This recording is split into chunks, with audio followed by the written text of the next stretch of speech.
Well, I'll tell you what, guys. I might have been off by 2 or 3 weeks. There's a possibility that the crash might have started today. There's that possibility. This morning, I saw what I thought was kind of like an anomaly in the bond market. The bond yields were falling this morning, which means somebody was buying bonds, and I didn't think it was the Fed, and it was kind of puzzling me a little bit why bond yields were falling. And later in the day, it became obvious to me why. And another thing became obvious to me, that it's probably that good bond sale we had, $145 billion a few days ago. It probably wasn't the Fed buying the bonds. It basically works out like this. Everybody's chasing yield right now, and there's still a bit of loose liquidity, and it's being hauled from one part of the markets to the other parts of the markets. It's basically what pumped up cryptocurrencies. It's loose liquidity, and the thing is, this liquidity can be extinguished so fast it can make your eyes spin in your head. And this is why we can go from a small amount of inflation that everybody is talking and make a big deal about when it's really not much of anything. I wouldn't really call it inflation. We can go from that to a deflationary condition so quick with the drying up of liquidity. Liquidity is drying up in the world. So anyway, getting back to what I was talking about, then the markets fell to 700 points. I was predicting this fall to come, but I was anticipating it maybe 2 or 3 weeks from now. I thought the markets would hang on that long, but it could be starting now. This could be the start of it. We're going to have to wait and see what it does, but this could actually today with the 725 point drop in the Dow Jones today. It's a big drop, big day. The markets have changed. The whole complexions of the markets have changed. Now, we got stuff going on like trade tariffs going against China. And China's threatening to retaliate back. My personal belief is that it's a bloody well about time. China has been creating a huge sucking sound against America for years and years and years. And what I mean about a sucking sound is the jobs have been going to China and Chinese factories which build shoddy merchandise, ship it to the United States, and we can't compete. Because the reason why is they're putting stuff together like, say, a hammer, for instance. The hammer, I've bought Chinese hammers, and the hammer handle flies off the first time you use it because the hammer handle is like made out of softwood. Seriously, it's been whittled somehow and put in with a bit of glue, and it flies off. It's a piece of junk. Even the way they mold the head of the hammer, they mold it with the wrong kind of steel or whatever, and the thing breaks and shatters, and a piece of it might fly you in the head when you're hitting something with it, trying to drive a nail. It's everything that they sell is that way. Not just one product across the board, but almost everything that they sell that way is that way. They put it together as fast and as quick as they can just to make money selling it on the American market, to push it on all kinds of different stores all across America. You go in, they're replacing the American-made goods with Chinese-made goods. And they've been doing this for quite a long time. Of course, you know, what they've been receiving is a lot of it has been U.S. Treasuries. So they bought tremendous amounts of U.S. Treasuries in payment for their shoddy goods. This went on for years. And what happened is then they started to transfer these U.S. Treasuries to buy gold with, quietly buying gold. The United States kept the deal going. They had a deal. The whole thing is just basically all these things are like deals under the table. We can't see the surface, but all of these things are what they do is all deals under the table. The Chinese are getting the gold, and they're getting it cheap. Over here in the West, what they're doing is they're manipulating the price downward so that the Chinese can get it cheap. It's all handshake and a nod and packets of cash being passed under the table on all these deals and stuff going on. And so the guys in charge of the gold in the vaults in the West, because our whole political structure is corrupt, our banking structure is corrupt, it's all corruption. So the guys that are in charge of the gold, our lawmakers we put in charge of the gold, our gold supplies, have been running a scheme. The scheme is called rehypothecation. And how they work it is they make it all legal and above board. They say, okay, we're not selling this gold. We're going to lease it onto the market. And on paper, it all looks great. They say we're going to lease it at this price. Say the price of gold is $1,300. We'll lease it out for $1,300, and then when it comes time to buy it back, we'll buy it back for $1,250. They estimate what they think the price on paper. They write it down. They say, well, by the time we sell all this gold, we'll drop the price down to $1,250. Then later we'll buy it back at that $1,250 price. And that way we won't have to pay storage charges. We won't have to pay vaulting fees and all this kind of stuff. We'll save the government millions of dollars. And they show the government how many millions of dollars they're going to save them by leasing this gold out. So really what they're really doing when they lease the gold out is they sell it onto the open market. And guess who the buyer is? China. And guess what they're buying it with? They're buying it with the U.S. treasuries from these shoddy goods that we made. But what happens is leasing and rehypothecating all this gold out, we slowly have emptied the vaults in the West. The Chinese have taken this gold, resmelted it down into 1 kilogram bars, and they've been just piling it in to their vaults. Their vaults have been filling, our vaults have been emptying. The Chinese lie about how much they have. I think they've admitted to like a certain number of tons, but it's a really, really small estimate to what they really have. Tiny, minuscule compared to what they really have. The West is lying about how much they have too, but in the opposite way. The Chinese are lying, saying that they have less than what they really have, and the West, we're lying over here, saying we have more than what we really have, and we got almost none. It's all been going east. And so now the Chinese got a plan or a scheme, this whole thing. The Chinese have been scheming all the way along. And they're in the final stages now.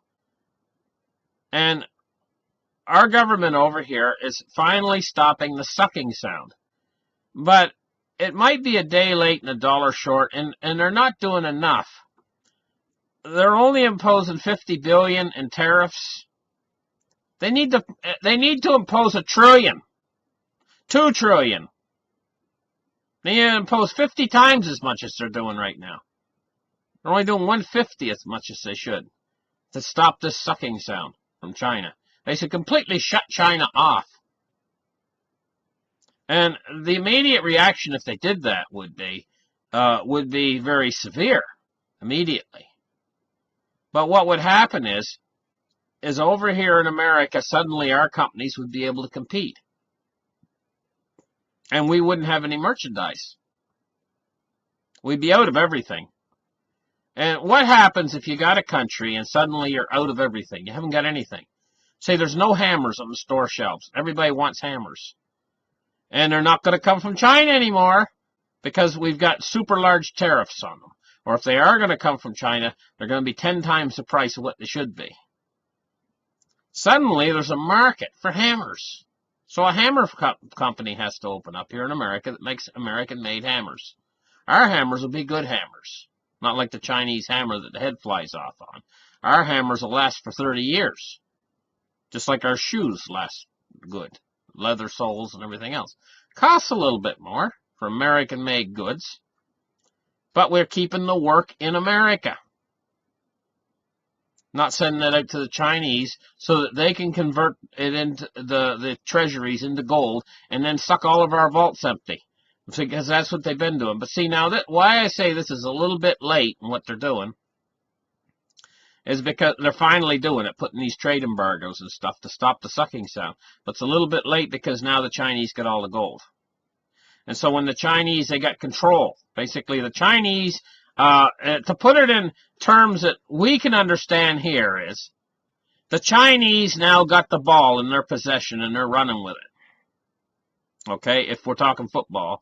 If we're talking hockey, they got the puck. And they're coming down to make a goal. You know, sort of a deal. The Chinese got control. They got the control. They got the gold now at this point. We shouldn't have let them get the gold. We shouldn't have let them get control. There's no counterparty on risk on gold. So now, hey, what we're going to talk about now is we're going to talk about counterparty risk in you guys. Because the crisis might have just started today. There's an entire possibility that the big crash might have started today. Today might have been the first day of it. The first real day of the crash. And that doesn't mean that it's going to fall tomorrow. Fall 725 points today. It might go up tomorrow. We're still in the crash. It might have started today, a fall of 725 points. It might go up like 125 points tomorrow or even 250 points tomorrow. And everybody goes, whew. No, it ain't over, because next week it'll fall 1,000 more. So you take the 700 fell today, take the 1,000 that falls next week, and you take the 125 it raises and the 250 it raises, and say another 100 it raises for the next 3 days. It goes up again, right? And you subtract the 1,700 from the, say, 650. And you still got a deficit of over 1,000 down. See, so it's like sliding. You do that for a month, and then you can see we're in the crash. See how that works? In other words, it might go back up a little bit again tomorrow. Everybody goes, but that doesn't mean that the crash didn't begin today. Because when you look back at the charts, you might see that the real downhill slope began today. It might have begun today. Today might have been the first day of the actual crash. Even though the market might go up for the next 3 or 4 days, but it won't go up. It won't make as high as it was today before the started. See? In other words, if we went down 725 points today and we go up 125 tomorrow, 125 the next day, and 125 the next day, those 325s won't bring us back up as high as we were before it fell today. And then what's it going to do next week? Say it falls 1,000 points, say next Wednesday. Suddenly we're on a slippery slope downwards, and it all started today. So, I mean, that's a strong possibility. I was predicting this crash, and I wasn't thinking it was coming until April, but it might have just started today. Sorry to tell you that. So now what I need to tell you guys is I need to get right in there and tell you guys about counterparty risk. Everything. If you're in the stock market, if you're in ETFs, if you're in even gold and silver, if you're in the SLV, the GLD, so on, we're talking counterparty risk. In other words, you don't really hold it in your hand. You've got a paper contract saying you own it. And you've got counterparty risk against that contract. It's basically like a giant game of musical chairs. This is how it works. So what they've done is basically, now I'm just getting into the basics of it. With these contract sales, the sales represent the underlying product. So silver, for instance. They've got an underlying product. Say they have 1 ounce of silver. That's the underlying product. They will sell 1,000 contracts to that 1 ounce of silver. The contracts are called derivatives. They're derivatives of that particular product, which is the silver. You're buying the contracts. Those contracts have counterparty risk. The counterparty risk is that a dozen other people own the same contract you own. And it's the same with stocks and bonds. This is what counterparty risk is. So what's going to happen is counterparty risk is great when the system is expanding. So you got a system that's going blowing up like a balloon, and nobody is is calling in any nobody's calling anything in. There's no margin calls going on. So the counterparty risk does not matter. You can collect. And counterparty risk is almost meaningless. But when the system collapses and goes the opposite direction, then there's margin calls everywhere. Everybody's calling in their debt. Then all of a sudden, it's like a game of musical chairs, and the music suddenly stops. And you all of a sudden have to face the counterparty risk that your contracts you've just had a derivative meltdown, and now your contracts that you hold, that counterparty risk kicks in, and a bigger fish than you is going to take your bait, or going to take your money, or going to take whatever you own in your contract. A bigger fish is going to get it first, because he has a lien against it that you didn't know anything about, and that's the counterparty risk. And so all of these things, like the stocks, bonds, everything, it's all full of counterparty risk right now. All of your derivative products, SLV, GLD, even if you own silver and gold, everything that's in a paper contractual agreement, all is loaded right now with counterparty risk. And so when this system melts down, if you've got counterparty risk on these assets that you think you own, even your bank account, full of counterparty risk, because the banks have already written into law that they can seize your account, right? They could take it all. Talk about counterparty risk. All of it. You're going to lose everything. Or you could lose everything if it's in paper. Now, here's the thing. If you've got gold in your own possession, there's absolutely zero counterparty risk. It belongs to you. There's an old saying, possession is 9 points of the law. You have it in your hand, it is yours.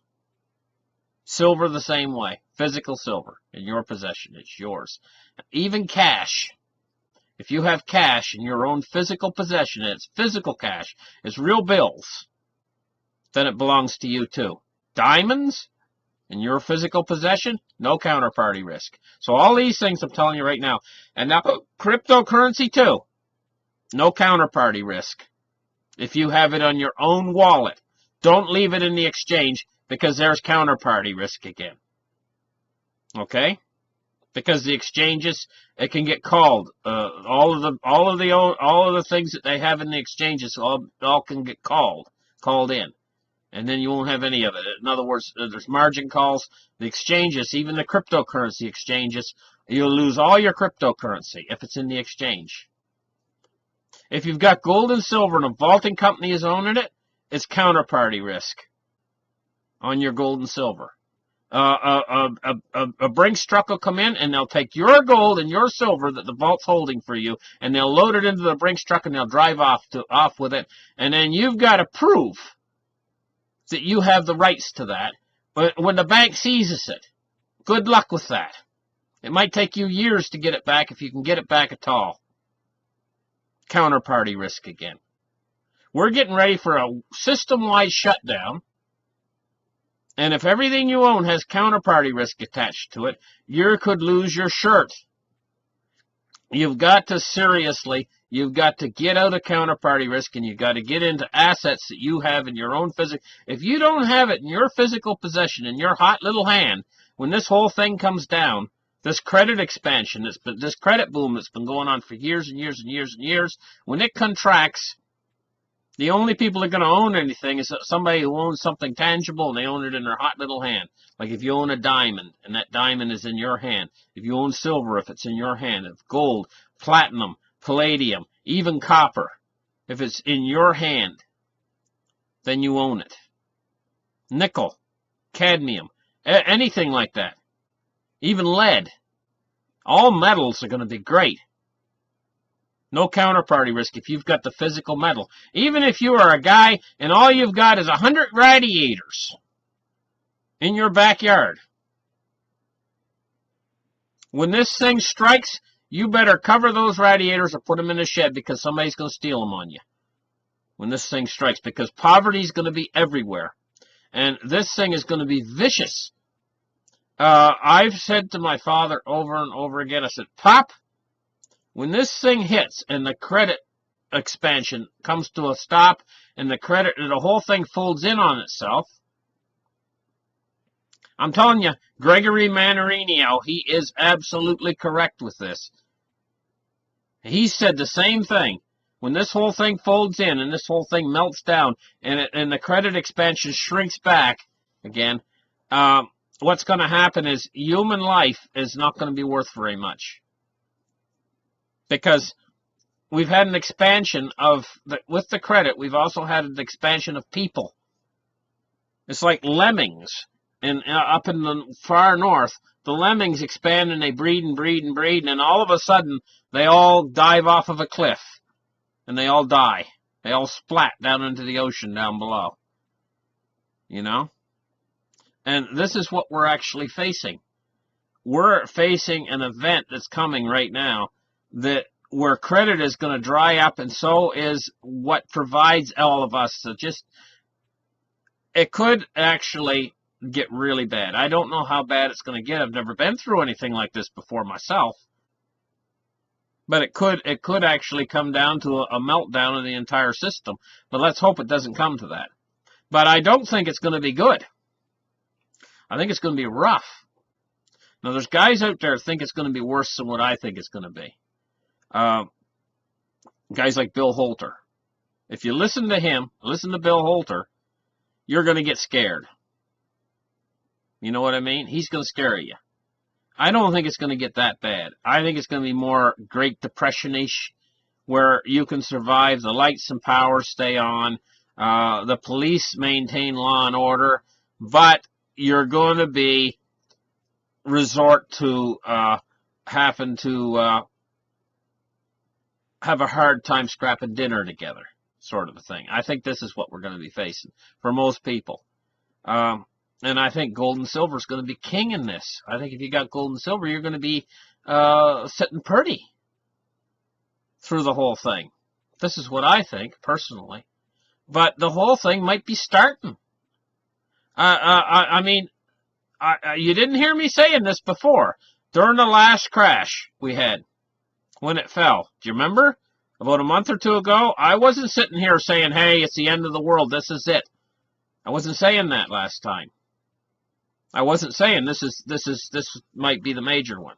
But this time I'm saying a different story. I'm talking a different story this time because we're not in the same period of time that this market now could completely roll over in the next month or so. I mean, this could be the beginning of it today. Now, it might come back, but I'm starting. I'll tell you, this is serious. This is serious, boys. It might be starting a little bit prematurely. I thought it was going to be April, or I thought it might make it till August.